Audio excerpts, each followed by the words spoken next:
Hi everyone, and welcome back to the Shanity Show.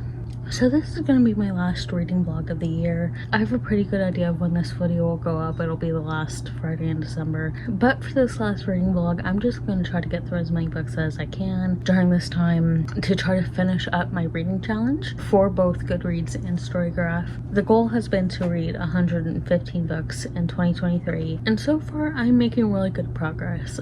There was a time where I was kind of behind because of the reading slump that I'm in, and as of right now, I'm 4 books ahead of schedule, which is really nice. But as I said, right now I'm just focusing on getting through as many books as possible, while at the same time keeping my currently reading pile manageable. There is no set TBR pile for this video aside from just choosing books in the moment that I feel like reading. A holiday book or two may pop up in this video, but I really have no plans to read any holiday specific books, so I'm just gonna go with it. So I'm just going with it, seeing how it all goes and how it all pans out. And I'm also going to be doing a bit of crocheting in this video as well. You see I have this back here behind me. It's the start of my Christmas blanket, so there will also be some crocheting in this video, maybe some other stuff too, just to fill out the video a little bit.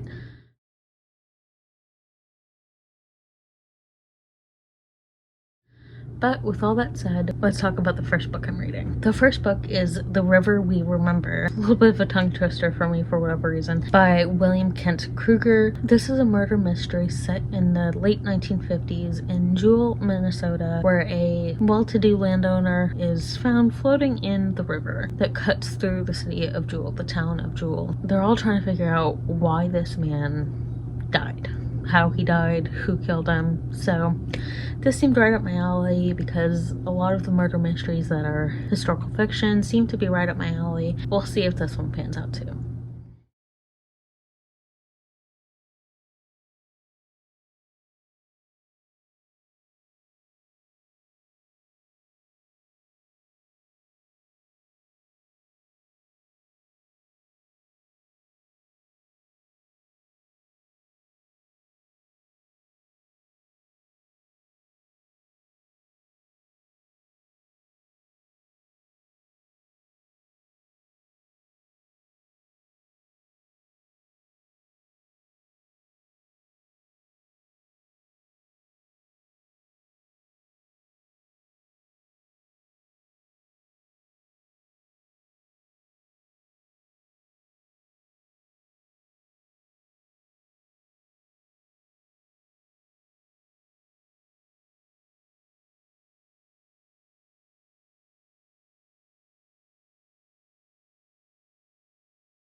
Happy New Year, everyone. There have been a couple of little changes with this video. I decided to take a little bit of a break from posting just because I didn't have a lot of time to record, and I didn't have a lot of mental bandwidth to record and then edit and then schedule. And with the holidays, it just got a little bit hectic for me. Now we're back, hopefully getting back into the swing of things. This video is up after New Year's, as you can tell. It's January 5th now, which is kind of weird to say that it's 2024, and my posting should be a little bit more consistent now. But with all that said, let's continue with the rest of this video.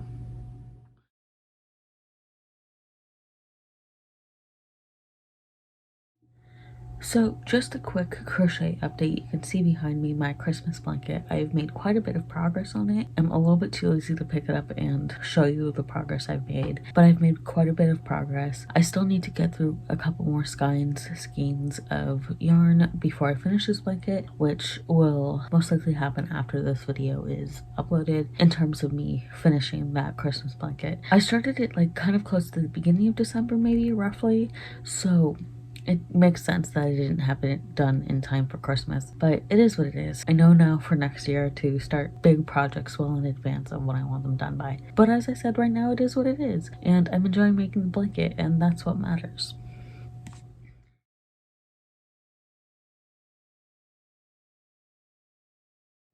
And then the last update, for right now at least, is that I have read 2 books since I last updated you. My reading has also been very slow recently because of the reading funk. I've read 2 books. The first book that I read was the one that I mentioned at the beginning of this video, which was The River We Remember by William Kent Kruger. Overall, I enjoyed this. I think I gave it maybe 3.5 stars. I did enjoy this. It just wasn't my favorite. I can't really say why I didn't really like it as much as I hoped, but it was a pretty decent book. It held up on its own, so I'm not upset with it. And then I did manage to read one holiday-esque book. It is a holiday book, I guess. The Kingdom of Sweets by Erica Johansson, and this is a retelling of The Nutcracker. The whole premise is that you have these 2 twin sisters, Clara and Natasha, who are cursed by their godfather Drosselmeyer at the time of their birth, or whatever. One, Clara, is blessed with the light and is always in the light and is always seen as the more positive of the sisters, and Natasha is the dark sister, usually viewed as more negative and just not really in the spotlight as much, and is usually ignored. I didn't enjoy it as much as I would have wanted to enjoy it, and as much as I would have liked to enjoy it, but it was still a really fun read and a very interesting take on the Nutcracker.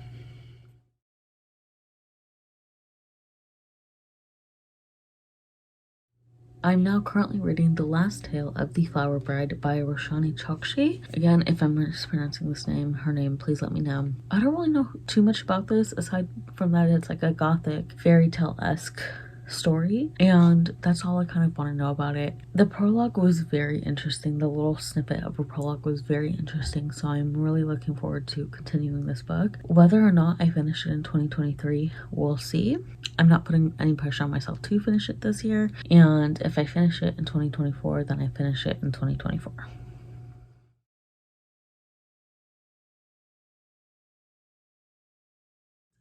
One final update while I'm thinking about it in regards to my reading challenge and Goodreads. First up, my reading challenge. I had initially set it to 115 books, and I've only reached like 109 books, so I did tweak it slightly to 100 rather than 115. So in some regards, I made it, but I didn't reach my initial goal of 115 books, which is fine, and it's totally understandable considering the reading funk I've basically had for the last half of the year. And the second thing I wanted to update about is that starting in 2024, I will no longer be updating to Goodreads. I will still have my account. As of right now, I'm still planning to have my Goodreads account, but I'm no longer planning to update to my Goodreads as in books I want to read, currently reading, have read. I will still check in occasionally to see if Goodreads has any recommendations that I might be interested in, but starting in 2024, starting on January 1st, 2024, I will be updating solely to Storygraph with my TBR pile, currently reading pile, and read pile. That's where a lot of my focus is going to be, and it's mainly because Storygraph has a lot of features that I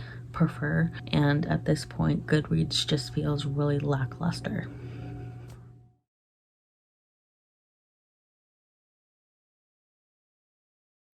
This is the last update of this video. I'm still reading The Last Tale of the Flower Bride, and I am now 5 chapters in, I believe, and so far pretty interesting. It seems to be a little bit of a trend with this video. I'm not loving it as much as I wanted to so far, but again, I'm only about 5 chapters in, so maybe that'll change later on in book, and I'll love it more the more I read. We'll see. I've also started reading Sourdough by Robin Sloan, I believe the author's name is. I was kind of debating whether or not I wanted to read this one. I originally saw it in Book of the Month in some of the recent add-on selections. I was debating whether I wanted to get it because I am a baker. I do bake both as a job and as a hobby, and I absolutely love sourdough. I have my own sourdough starter, and because of that, I was interested in this book, but at the same time, I wasn't entirely sure about it because literary fiction isn't my favorite genre, and I normally don't gravitate towards it. But I decided to borrow it from the Libby app as an audiobook, and I'm listening to it now. So far, it's interesting. There are some things where I'm like, I don't know if I would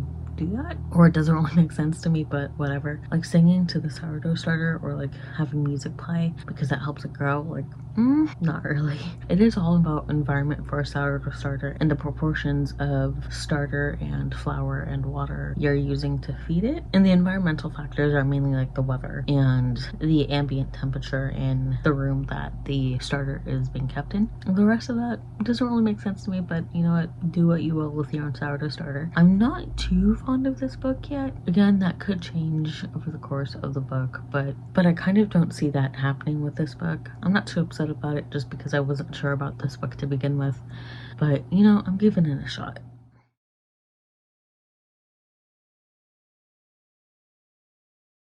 For the last little crochet update for my Christmas blanket, you can see a little video I took of it here just because it's in another room and I didn't feel like moving it. It's going really well so far, and I am making a lot of progress. Making this blanket has been really nice, and even though I am going into 2024 with my Christmas blanket, it's turning out really nicely and I'm really proud of myself, so I'm not too upset that it wasn't finished by Christmas. And I've learned that if you want to start a project, like a big project like a blanket, start it well in advance of when you want it.